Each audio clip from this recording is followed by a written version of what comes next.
Hello everyone, welcome to my channel. तो भाई अब हम बात करते हैं हमारे नेक्स्ट टॉपिक की, जो कि साइकोलॉजी यूनिट 5 से लिया गया है। तो नेक्स्ट टॉपिक है हमारा अटेंशन को लेकर के। तो अटेंशन का इसमें दिया गया factor that control and direct attention. तो इसका हो जाता है हम उन फैक्टर के बारे में बात करेंगे जो कि हमारा ध्यान यानी कि जो हमारी अटेंशन को कंट्रोल भी करेगी और हमारे जो डायरेक्शन होती है उसको डायरेक्शन देने का भी काम करेगी, यानी कि डायरेक्ट भी करेगी, निर्देश भी देगी। ठीक है, तो ऐसे कारक जो कि हमारे अटेंशन को कंट्रोल करेंगे और निर्देशित करेंगे। तो वही इन्होंने बताया है कि attention is a selective mental activity. तो हमारी जो अटेंशन है, ध्यान है, वो हमारे द्वारा चुना हुआ एक मानसिक प्रोसेस है, मानसिक प्रतिक्रिया होती है, यानी कि क्रिया होती है। तो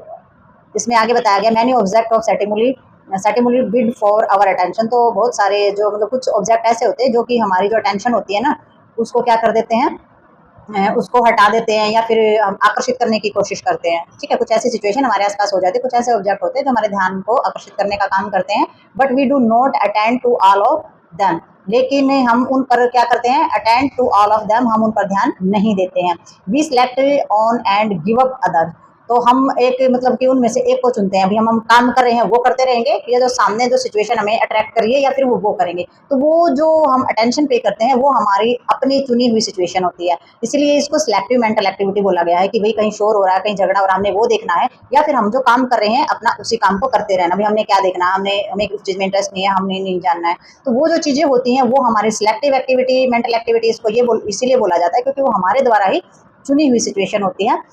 it means there of somethings these of stimuli that make us attend to them, they have certain advantage ever the stimuli. तो इसके अंदर हमारा क्या होता है, जो कि मतलब कि जो भी हम चुनते हैं अपने द्वारा, हमारे द्वारा जो सिचुएशन चुनी जाती है, बाकी को हम छोड़ देते हैं, और जो हमें पसंद होता है, जिस पे हमने अटेंशन देनी होती है, ध्यान देना होता है, हम उस पर ध्यान देते हैं, और जो बाकी की चीज़ होती है उसको हम छोड़ देते हैं। इसका क्या मतलब हुआ, इसका मतलब ये हुआ, इट मीन देयर समथिंग, इसका मतलब ये है कि भाई जो भी सारी हमारे सामने जो उभर कर जो चीज़ें आ रही हैं, तो कुछ ऐसा होता है कि हम उन पर ध्यान देने के लिए वो हमें प्रेरित करती हैं। जैसे शोर शराबा आ रहा, कहीं से चिल्लाने की आवाज़ आ रही है, हंसने की आवाज़ आ रही है, मतलब कि कुछ इस तरीके की चीज़ें भी हमारी हो जाती हैं जो कि हमारे ध्यान को भटकाने या ध्यान को आकर्षित करने के लिए क्या कर देती हैं, उत्तेजित कर देती हैं। ठीक है,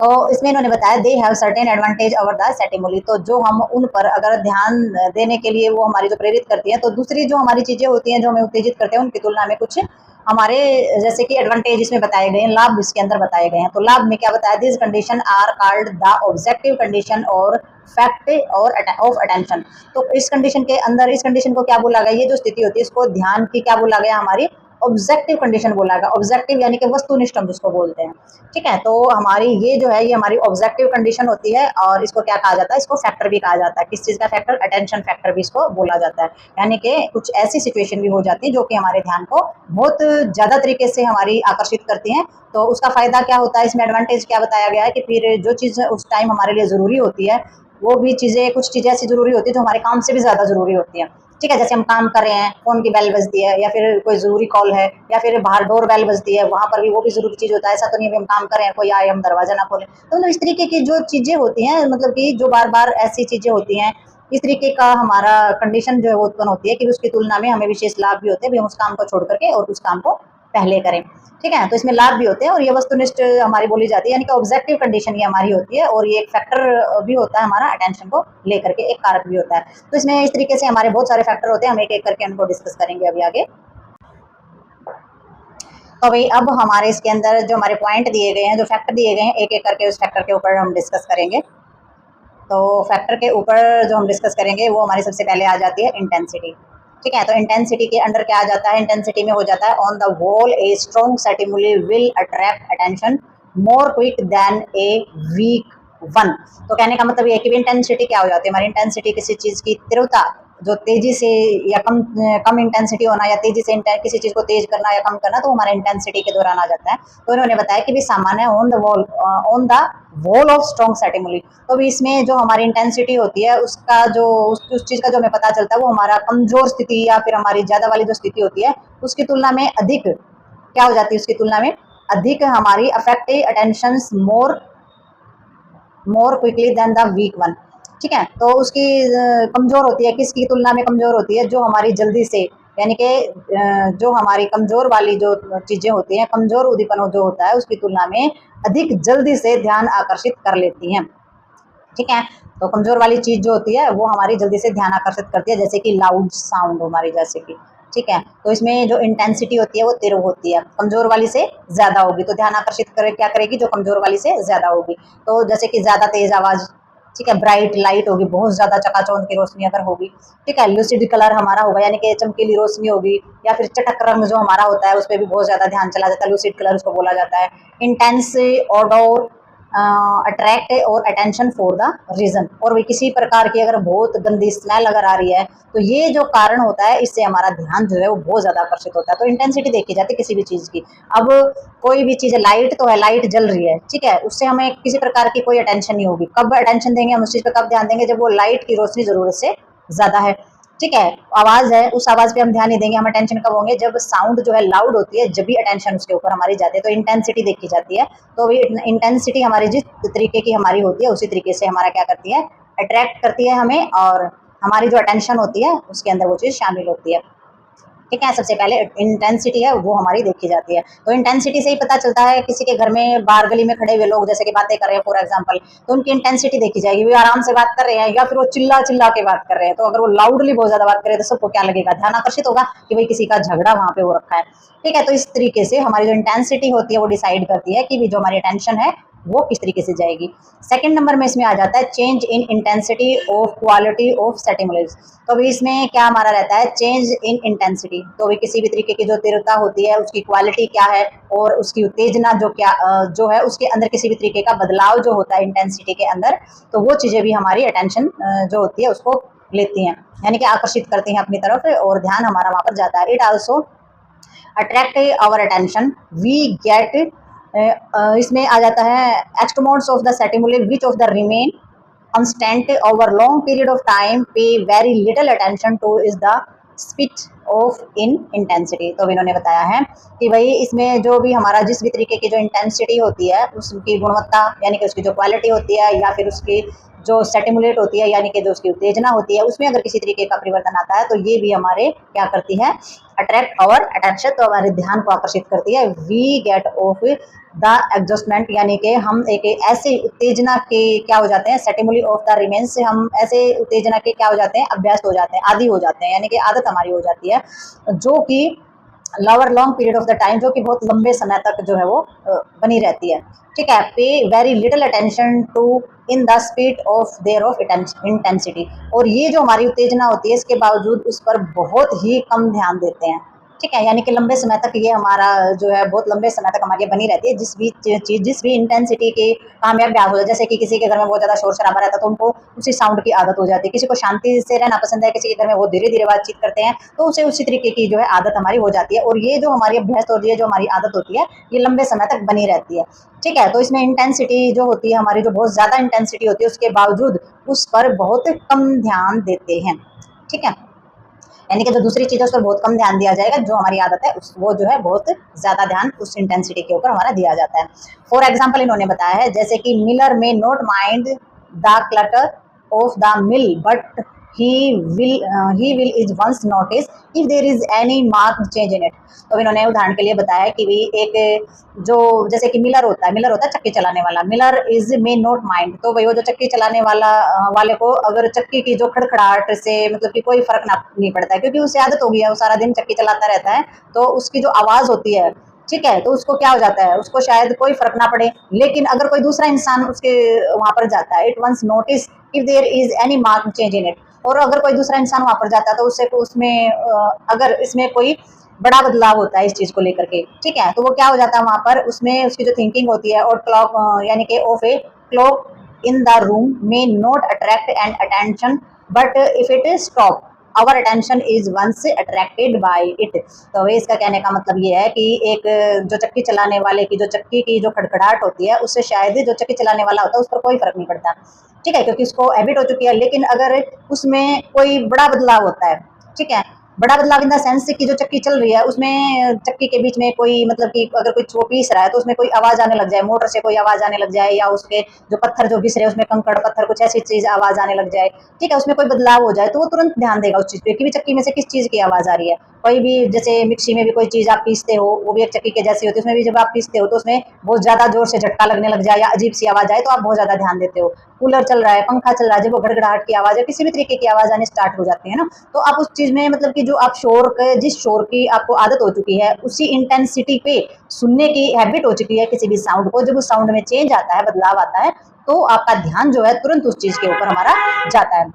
ठीक है। और कमरे में रखी हुई जैसे घड़ी है तो उसमें टिक टिक शायद हमारा ध्यान आकर्षित न करे, यानी कि उसकी जो टिक टिक की जो आवाज है वो हमें हमारा ध्यान आकर्षित नहीं करती, लेकिन अगर वो बंद हो जाए ना तो हमारा ध्यान तुरंत उसके ऊपर हमारा चला जाएगा, यानी कि वो जो सुन रहे जब तो हमारा ध्यान कहीं और होता है वो चलती रहती है, लेकिन वो घड़ी जब बंद हो जाती है तो हमें ध्यान आता है कि भाई ये नहीं चल रही, तो हमारा ध्यान जो है तुरंत उस चीज के ऊपर चला जाता है। तो ये हमारे एग्जाम्पल दिए गए हैं कि भी कोई भी साउंड कोई भी वॉइस जब हमारी चेंजिंग जिस चीज के अंदर आती है तो उसमें हमारी इंटेंसिटी जब हमारी चेंज होती है तो वो हमारी अटेंशन में चली जाती है। नेक्स्ट पॉइंट इसके अंदर आ जाता है मूवमेंट्स, तो वही मूवमेंट्स देख करके भी हम चीज़ों को समझ जाते हैं। तो moving object attract over attention more than stationary object, तो अभी कोई भी वस्तु है तो उसकी तुलना में जो गतिशील वस्तु है वो हमारा ध्यान ज़्यादा आकर्षित करेगी, ठीक है। तो कोई किसी भी चीज़ को मतलब कि कोई भी मूवमेंट करने वाली चीज़ है, एक चीज़ का मूवमेंट करे, एक ज़्यादा मूवमेंट करे तो ज़्यादा मूवमेंट करने वाली जैसे कि स्टेशनरी ऑब्जेक्ट हमारे रहते हैं, तो उसमें जो वस्तु जो होती है वो हमारा ज़्यादा ध्यान आकर्षित करती है, जैसे कि one of the ball anything moving in the field of view is easily noticed, तो वही अगर सामान्य अगर दृष्टि क्षेत्र में हम देखें तो कोई भी ज़्यादा एक्टिव होने वाली जो हमारी चीज़ होती है, ठीक है, तो वो जो है वो क्या करती है बहुत ही आसानी से हमारे ध्यान को खींच लेती है, ठीक है। ज्यादा एक्टिव जो चीज होती है, ज्यादा मूविंग जो चीज होती है, ज्यादा मूवमेंट करने वाली जो चीज होती है वहां पर हमारा ध्यान जो है इजीली चला जाता है और इजीली हम चीजों को नोटिस भी कर लेते हैं। A fast moving electric sign attract over attention and the moving toys are the greatest appeal to children for a same reason, तो भाई इसमें जो फास्ट मूविंग इलेक्ट्रिक साइन हमारे होते हैं, यानी कि बहुत ही तेजी से एक्टिव करने वाले बिजली के किसी तरीके के साइन हमारे होते हैं, वो भी हमारा ध्यान आकर्षित करते हैं, और इसी कारण से बहुत ही ज्यादा एक्टिविटी वाले जो खिलौने होते हैं बच्चों के वो भी हमारा ध्यान आकर्षित कर लेते हैं, यानी कि जो रिमोट कंट्रोल वाले होते हैं, एक्टिविटी करने वाले होते हैं, जो हमारे खिलौने बहुत सारे टाइप के खिलौने होते हैं, जैसे ढोल बजाने वाला होता है, क्लैप करने वाला, मतलब कि जो भी मूवमेंट ज्यादा करने वाली जो हमारी चीजें होती हैं वो हमारी ज्यादा ध्यान आकर्षित करती है, ज्यादा हमें लुभाती हैं,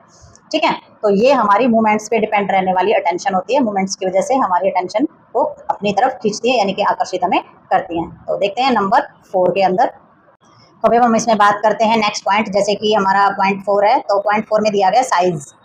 ठीक है। तो साइज होता है हमारा आकार, तो साइज के अकॉर्डिंग हम किस तरीके से हमारा जो अटेंशन पे करने में हमारे फैक्टर या फिर हमारा किस तरीके से कंट्रोल करता है।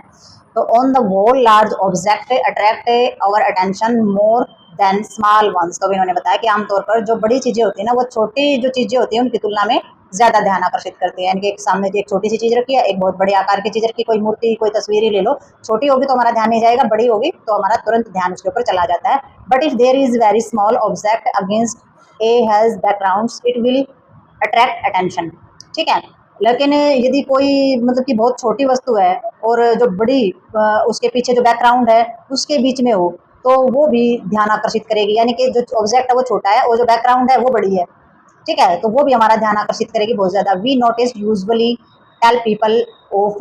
माइंडस्ट, ठीक है, तो वो भी क्या करेगी, लोग जो है उस चीज को माइंड करेंगे और असामान्य रूप से जो हमारे जैसे कि लंबे होते हैं, बहुत लंबी जो चीजें होती हैं या फिर हमारी जो बहुत छोटी चीजें होती हैं लोगों पर भी मतलब कि लोग जो है उन पर भी बहुत ज्यादा ध्यान देते हैं, ठीक है, यूजुअली नोटिस करते हैं जो हमारे टाल पीपल होते हैं और जो हमारे मिडेस्ट पीपल जो होते हैं, मिडेस्ट पीपल होते हैं छोटे बोने हम जिसको बोल देते हैं, तो वो जो छोटे लोग हैं बहुत बोने टाइप के जो लोग हैं उसको भी देख करके मजाक उड़ाते हैं, उसको भी बड़े ध्यान से देखेंगे। बहुत लंबे लोग हैं जिनकी हाइट बहुत ज्यादा लंबी है उनको भी बड़े ध्यान से देखते हैं, तो और जो हमारे बोने जो लोग होते हैं उनको भी बड़े ध्यान से देखते हैं। तो ये हमारे साइज पे डिपेंड करती है, चाहे वस्तु हो, विषय हो या फिर कोई इंसान क्यों ना हो, तो वो हमारे ध्यान को आकर्षित करता है। नेक्स्ट इसमें आ जाता है हमारा कंट्रास्ट, ठीक है, तो कंट्रास्ट हो जाता है वही किसी भी चीज का विरोधाभास जिसको बोल देते हैं। तो कंट्रास्ट में क्या हो जाता है, कंट्रास्ट वैसे तो तुमने सुना ही होगा, चीजों को लेकर के हम कंट्रास्ट के बारे में बात करते हैं, तो ये हमारा जो ऑब्जेक्ट होता है that of the strikingly different from of the surroundings will will tend to stand out and the attract attention. तो कोई भी वस्तु है यानी कि कोई भी चीज़ है वो अपने जो चीज़ें होती है उसको स्पष्ट रूप से अलग होती है, ठीक है। तो वो अपनी जो चीज़ें होती है ना, किसी भी चीज़ की कोई भी अलग अलग पहचान होती है, यानी कि अपने चारों तरफ की चीज़ों से अलग होती है वो बिल्कुल। तो वो क्या करती है, वो भी ध्यान को आकर्षित करने का काम करती है। A some ridge of the clear wall, spot on the clean dress, bitter tasting food in the mildest sweet dish, and the unpleasant smell in the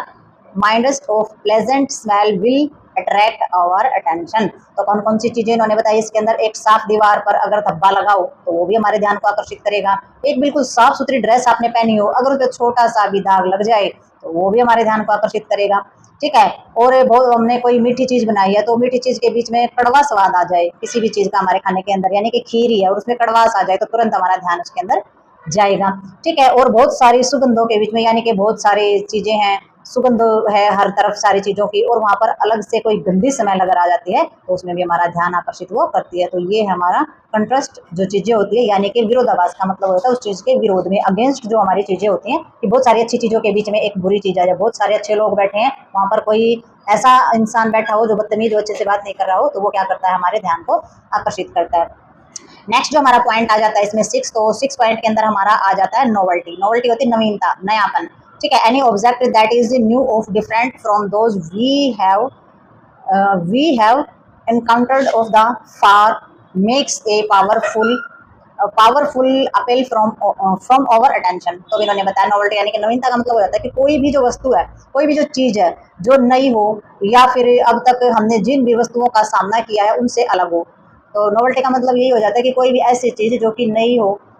ठीक है, नई होने के साथ साथ, और वो क्या हो कि भी उससे पहले हमने वैसी वस्तु देखी ही ना हो। तो इस तरीके की अगर किसी चीज़ को हम देखते हैं कि भी डिफरेंट है चीज़ों से, दूसरी चीज़ों से अलग है, और कोई भी चीज़ जो नई होती है तो पावरफुल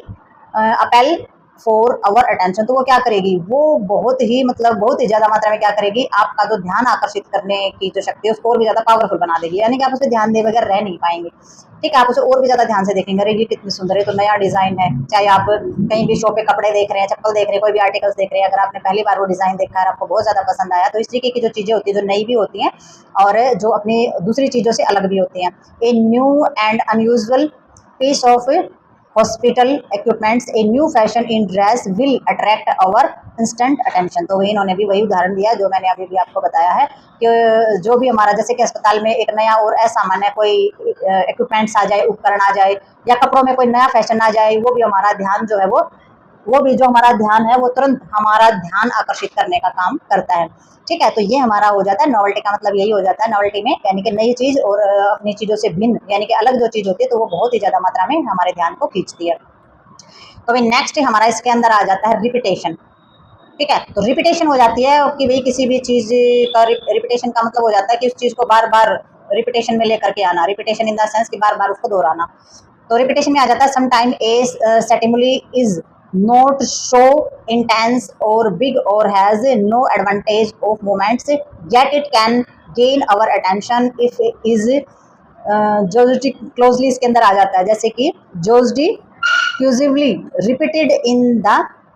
प्रेजेंटेशन। तो रिपीटेशन के अंदर हम इसमें क्या देखेंगे, रिपीटेशन यानी कि बार बार दोहराई गई जो चीजें होती है। तो इन्होंने बताया कि sometime is stimulus is not of intense, ठीक है। तो कई बार क्या होता है कि भाई जो हमारा जो उत्तेजना जो होती है वो उतना तीव्र या इतना बड़ा नहीं होता है, मतलब कि कई बार किसी चीज को लेकर के हमारी इतनी उत्तेजना, इतनी इच्छा हमारी नहीं रहती, इंटेंस इतना नहीं होता है बड़ा, तो has no advantage of movement yet can gain of attention. तो उसमें क्या हो जाता है, जब हमारी उत्तेजना इतनी बड़ी नहीं होती, इतना ज़्यादा इंटरेस्ट हम उसमें नहीं लेते हैं, तो उसकी जो इंटेंसिटी होती है उसका कोई लाभ भी नहीं होता है, इंटेंसिटी का लाभ नहीं होता है। तो फिर भी यदि उसको हम क्या करते हैं, उस अटेंशन को उसको जुडिकली अगर रिपीटेड करते हैं, यानी कि बार बार दोहराते हैं,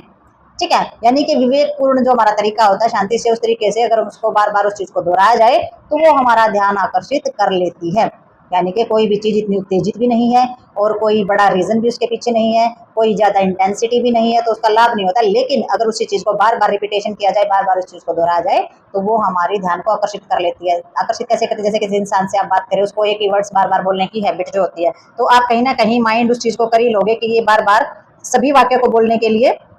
जो है एक वर्ड जो है वो बार बार बोलता है, ठीक है। तो इस तरीके की जो हमारी रिपीटेशन के अंदर आने वाली हमारी जो चीज़ें होती हैं तो उसकी तरफ ध्यान हमारा चला ही जाता है। या फिर किसी की किसी प्रकार की फिजिकली हैबिट्स होती है हमारी, तो फिजिकली हैबिट जो उसके अंदर होती है तो उसे भी हम माइंड कर लेते थे कि भी एक बच्चे के अंदर भी बार बार इसकी हैबिट है, बार बार मुंह में अंगूठा डालने की या किसी भी तरीके की हैबिट हमारी भी ये भी हो सकती है।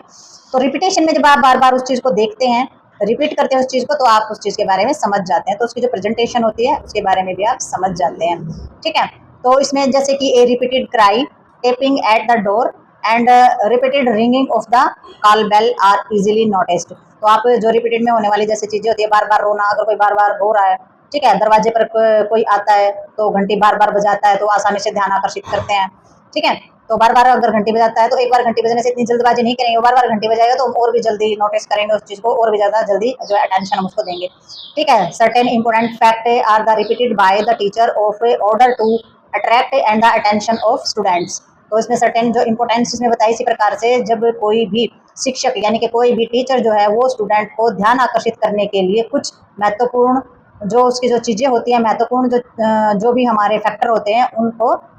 दोहराते हैं, क्योंकि जब वो एक लाइन बोलते हैं तो उसी लाइन को बार बार रिपीट करते हैं, उसी लाइन के बारे में बार बार टीचर्स जो है वो बच्चों को बताता है, उसको 3 बार 4 बार जब वो बार बार रिपीट करता है तभी स्टूडेंट्स जो होते हैं वो अपना जो अटेंशन होती है उसको पे करते हैं और तभी वो उस चीज़ की तरफ अट्रैक्ट होते हैं। ठीक है। तो टीचर्स के द्वारा बार बार दोहराए जाने वाली जो चीज़ें होती हैं, जो लाइनें होती हैं, तभी अटेंशन बच्चों की यानी कि स्टूडेंट्स की आती है। तो नेक्स्ट हमारा इसके अंदर आ जाता है definite from of the object. ठीक है। तो डेफिनेट में क्या हो जाता है, किसी भी जो definite form of the object यानी कि कोई भी जो हमारी वस्तु है, यानी कि कोई भी वस्तु है, विषय है, तो उसका जो निश्चित जो चीजें होती है, निश्चित जो आकार यानी कि डेफिनेट होना, यानी कि फुल उसके ऊपर ट्रस्टेबल होना, यानी कि ये चीज डेफिनेट है, ये बिल्कुल पक्का है। ठीक है। तो इस तरीके का किसी ऑब्जेक्ट को लेकर के होना। तो इसमें a sharply define object attract our attention more than a broad indefinite object है। तो इसके अंदर क्या हो जाता है, शार्पली, इसमें जो है शार्पली का मतलब ये हो जाता है स्पष्ट रूप से हमारी जो चीजें होती हैं, यानी कि define object attract to attention more than the broad indefinite object, यानी कि कोई भी स्पष्ट रूप से जो हमारी किसी चीज के बारे में कुछ बोला गया है तो एक अस्पष्ट रूप से और अनिश्चित वस्तु की तुलना से हमारा जो ध्यान होता है वो ज्यादा आकर्षित करती है। यानी कि कोई भी चीज है उसके बारे में, तो किसी चीज के बारे में बिल्कुल स्पष्ट और निश्चित बोला गया है, एक किसी चीज के बारे में ना स्पष्ट बोला गया है और उस चीज के बारे में कोई निश्चित भी नहीं है, तो वो चीज इतना ध्यान आकर्षित नहीं करेगी, जबकि हमारी वो चीज ज्यादा ध्यान आकर्षित करेगी जिसके बारे में स्पष्ट बोला भी गया है और स्पष्ट बोलने के साथ साथ उसको निश्चित रूप से बताया भी गया, तो वो हमारे ध्यान को ज्यादा आकर्षित करेगी। The figure attract our notice more than the background because the latter is less defined and less sharp than the former. तो अभी इसके अंदर जो हमारी दी गई है, जैसे कि फिगर दिया गया है, फिगर में आकृति यानी कि हमारी जो बना दिया जाता है फिगर, तो उसके अंदर जो हमारी अट्रैक्ट की जाती है, ठीक है, फिगर के अंदर बनाई हुई जो चीजें हम नोटिस करते हैं तो उसकी तुलना में हमारा ध्यान जो है वो अधिक आकर्षित होता है। एक तो वैसी चीजें लिख दे, एक हम फिगर आउट कर दें उस चीज को, तो वो चीज पे ज्यादा ध्यान, यानी कि किसी भी चीज को हम अंडरलाइन कर देते हैं तो उस चीज पे हमारा ज्यादा ध्यान जाता है, तो वो हमारी अटेंशन के लिए ही चीजों को अंडरलाइन किया जाता है ताकि हमारे ध्यान को खींचे। बैकग्राउंड बिकॉज, तो इसके अंदर ध्यान आकर्षित हमारी करती है क्योंकि जो भी हमारी because of the latter of less defined, यानी कि जो हमारी पृष्ठभूमि होती है, पृष्ठभूमि का मतलब होता है यानी कि पेज वगैरह भी अगर आप लगा लो उसमें किसी प्रकार की जो चित्र बनाया गया है उसकी तुलना में कम स्पष्ट और कम जो है हमारी चीजें शार्प जो है वो कम होती हैं।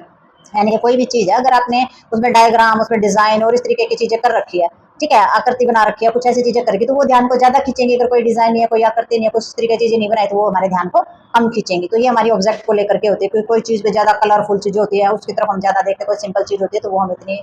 चीजें नहीं लगती, वो अपने एक अपनी पसंद और नापसंद पे भी डिपेंड करती हैं। किसी को सिंपल चीजें ज्यादा आकर्षित करती हैं और किसी को ज्यादा जैसी जिसकी पसंद होती है तो वो उसी तरफ उसी तरीके से उसकी अटेंशन जो है उस चीज़ पे जाती है। तो किसी को शोर से कोई प्रॉब्लम नहीं होती है और किसी को शोर बिल्कुल पसंद नहीं होता, तो इसी तरीके से वो अटेंशन जो होती है उसी तरीके से हमारी रहती है। तो ये हमारा 8 पॉइंट इसमें क्लियर हो गया है। तो नेक्स्ट देखते हैं इसके अंदर हम। तो भाई अब हम बात करते हैं डिस्ट्रक्शंस के बारे में। तो डिस्ट्रक्शंस क्या होता है? डिस्ट्रक्शंस होता है हमारा ध्यान जो भटकना होता है, उसको हम डिस्ट्रक्शंस बोलते हैं। अब वो ध्यान खुद से भटके या किसी बाहर के इन्वायरमेंट की वजह से हमारा ध्यान भटके तो डिस्ट्रक्शंस ही बोला जाता है। तो सबसे पहले हम जानेंगे डिस्ट्रक्शंस होता क्या है। तो डिस्ट्रक्शंस के बारे में इन्होंने बताया है, when the attentions towards a particular stimulus of the डिविटेड्स away towards some other stimulus is called distractions. उन्होंने बताया कि जब कोई भी अगर किसी भी तरीके की जो विशेष उत्तेजना होती है ना, तो उस पर ध्यान केंद्रित करने के दौरान, यानी कि हम जब उस पर ध्यान केंद्रित करते हैं तो ध्यान किसी दूसरी उत्तेजना की ओर भटक जाता है। यानी कि हम किसी भी चीज़ पर हमारा पर्टिकुलर ध्यान है,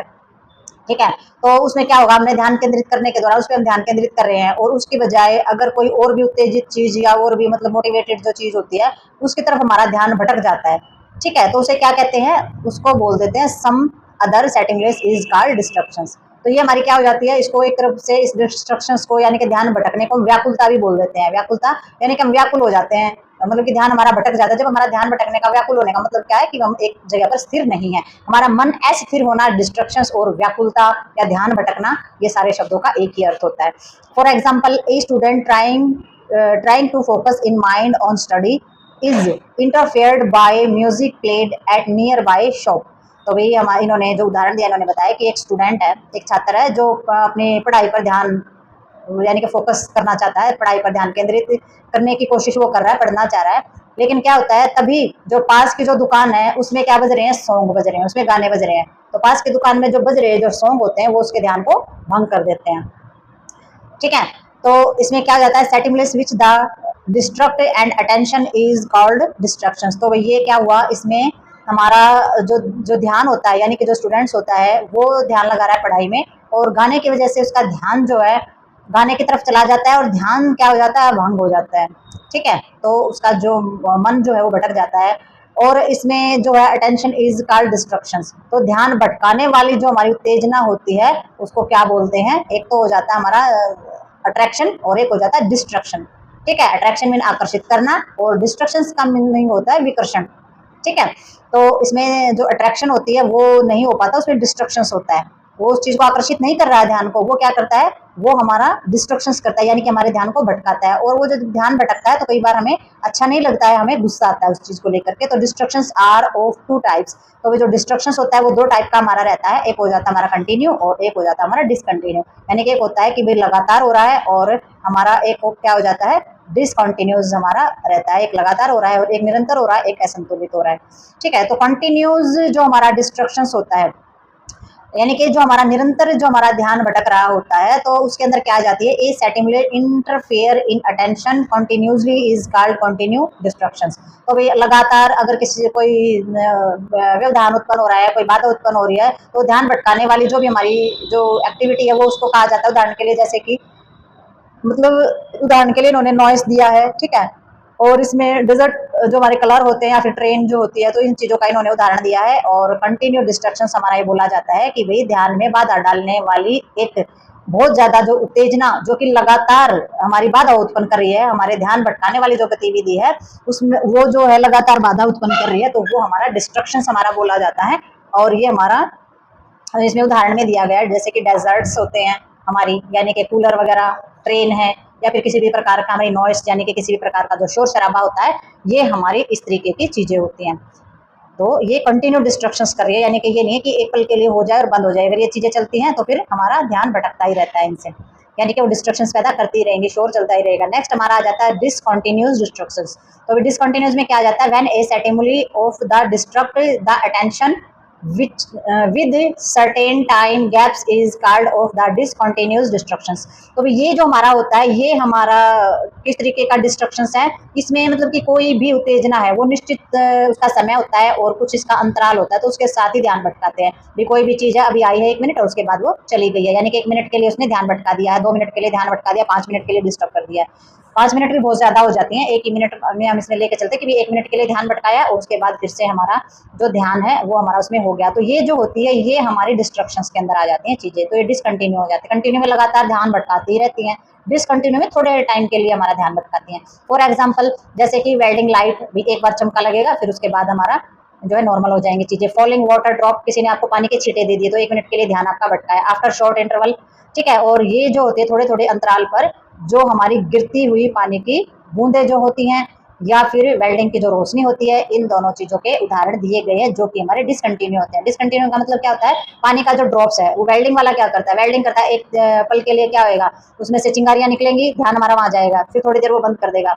5 मिनट के बाद वो फिर से वही रिपीटेशन करेगा, फिर से हमारा ध्यान जाएगा, फिर से हमारी रिपीटेशन जो है वो हमारी डिसकंटिन्यू हो जाएगी। और इसी तरीके से पानी कहीं से टपक रहा है, एक बार टपकने की, ड्रॉप्स के टपकने की आवाज़ आएगी, फिर थोड़ी देर तक नहीं आएगी, दोबारा से फिर से ड्रॉप्स के टपकने की आवाज़ आएगी और फिर बाद में नहीं आएगी। तो इस तरीके से ये जो हमारी जो डिस्ट्रक्शंस होता है ये डिसकंटिन्यू होता है। ठीक है, कुछ कुछ टाइम के बाद हमें डिस्टर्ब करने वाली जो चीज़ें होती है, डिस्ट्रक्शंस करने वाली जो चीज़ें होती हैं, वो डिसकंटिन्यू डिस्ट्रक्शंस होता है और एक हमारा कंटिन्यू डिस्ट्रक्शन होता है। तो